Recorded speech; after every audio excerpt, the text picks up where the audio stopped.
sem ti la pa chung ma pa thil gon la nu me hin kho hi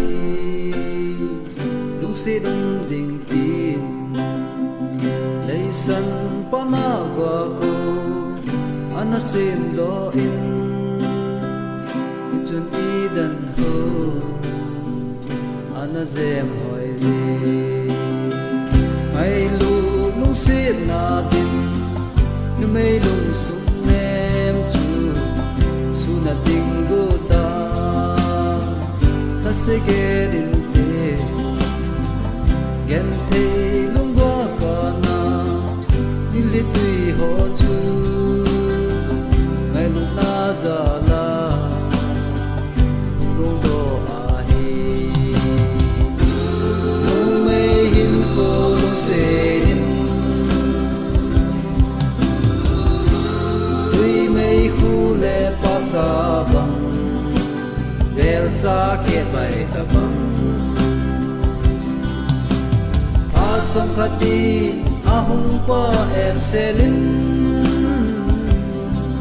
pa cha pa nam tui chun jatam lung hai sa in amul ki ade ang la ja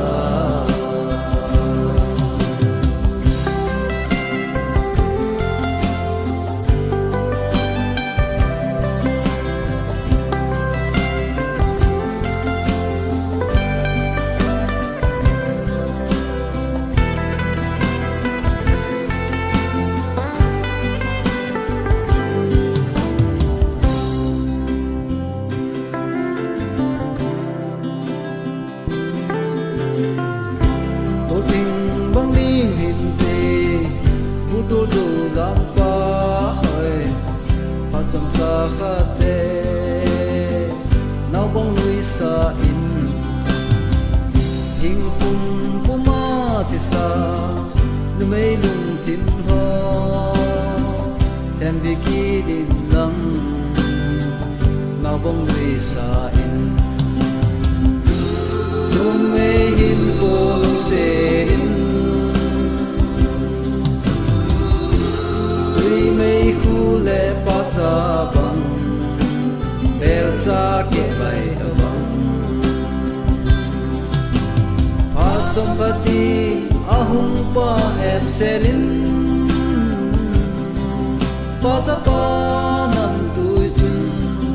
za tam lung hai sa in a mo ki ade ang lai za pa oi em se lai o du me ban tam lai ba cha mu ma pa go aman tam he in o thami in o khoi hi dam poi ba pe zon apa no la jin tu ha ge in te